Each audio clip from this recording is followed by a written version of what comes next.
can do it. You really can. You can do IT. You know, what I want to talk to you today is about getting into the IT profession. My name is James. I'm James Stanger. I'm the Chief Technology Evangelist for CompTIA. And at CompTIA, what we do is we do a tremendous amount of work with IT professionals. We do research in the industry.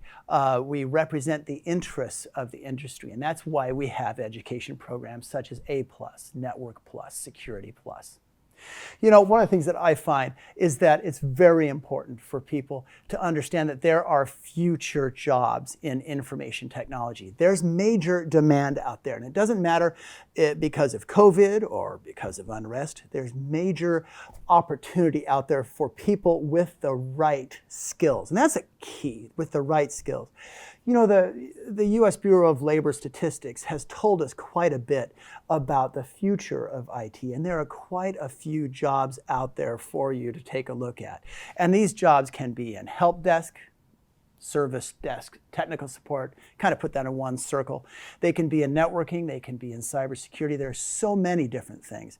But there are also a lot of opportunities in emerging technology, and there's a lot of opportunities for growth in jobs that won't be automated away necessarily. They won't be jobs that will get offshored particularly easily.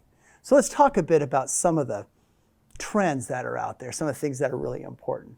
One of the first things that I find, at least in regards to IT, is understanding the importance of your background. We need people with a history. I think a lot of people think to themselves, you know, I'm not sure I can do this because I don't have a whole lot of history in the information technology space. And it doesn't really matter because we need people with varied histories, varied backgrounds. And it doesn't matter how old you are, how young you are.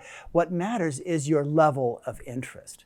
And when it comes to level of interest, for example, we're looking for people who are looking for challenges. We're looking for people who are interested in identifying problems and solving them.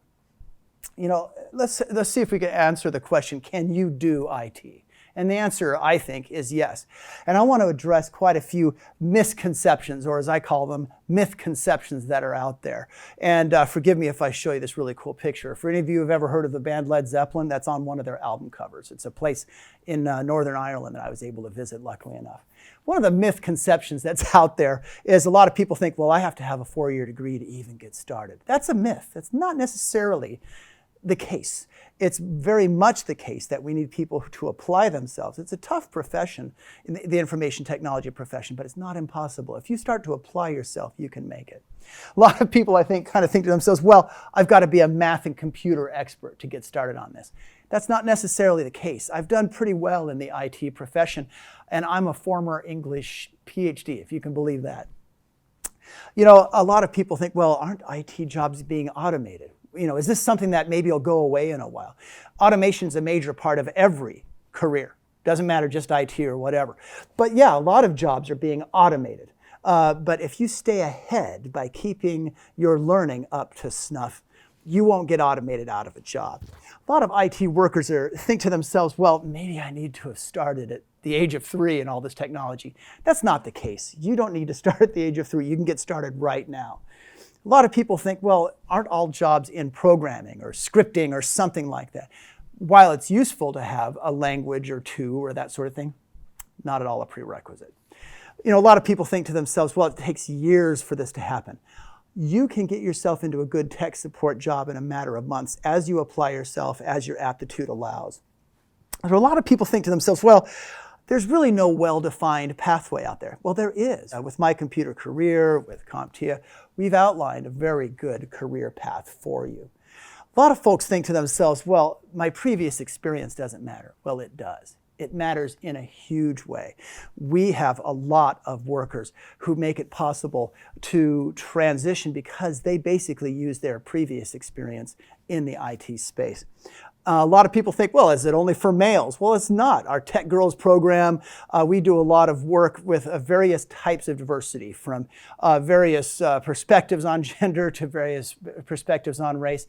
It's something in the IT profession that absolutely encourages diversity.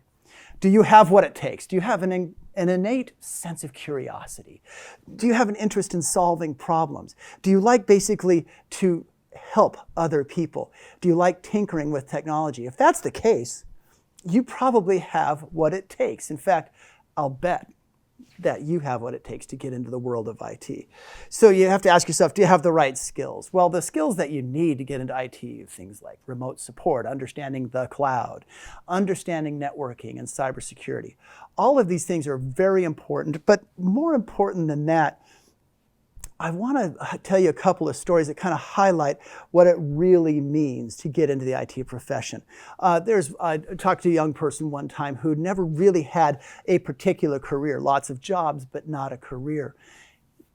He was really wondering, do I have, what it takes to get into this? And he kind of slowly got into it over time, had an Uber job, but also a couple other jobs, but quickly started tinkering around with technology. And he determined that it was pretty easy for him to get started in IT, and he had what it took. Talked to an older person who had done a lot of work in driving, truck driving, things like that, but couldn't keep that job up. Was able to make that transition. This older person in the late 30s, and I know another person even in the 40s who made that transition into IT. That career pathway is available to you. How can you determine if you really have what IT takes, right? Well, start tinkering around, get hands-on. If you have an Android phone, for example, you can download and install something called Cellular Z. That's what it's called, Cellular Z. Look it up on your Android. If you have an iPhone, something like Network Fing is pretty cool. Take a look at that application, because what it does is it delves deep into your mobile phone and shows you how the networking operates, the Wi-Fi, the mobile connectivity, the Bluetooth, all of those things. As you tinker around with those things, that'll help you get started along the way to understanding the world of IT, so you could use your phone kind of as a gateway from being just a consumer of IT to actually being a producer of IT. So I know you can do it. Start asking yourself kind of critical questions about your interest in technology, your interest in people, and I know you can make the transition too.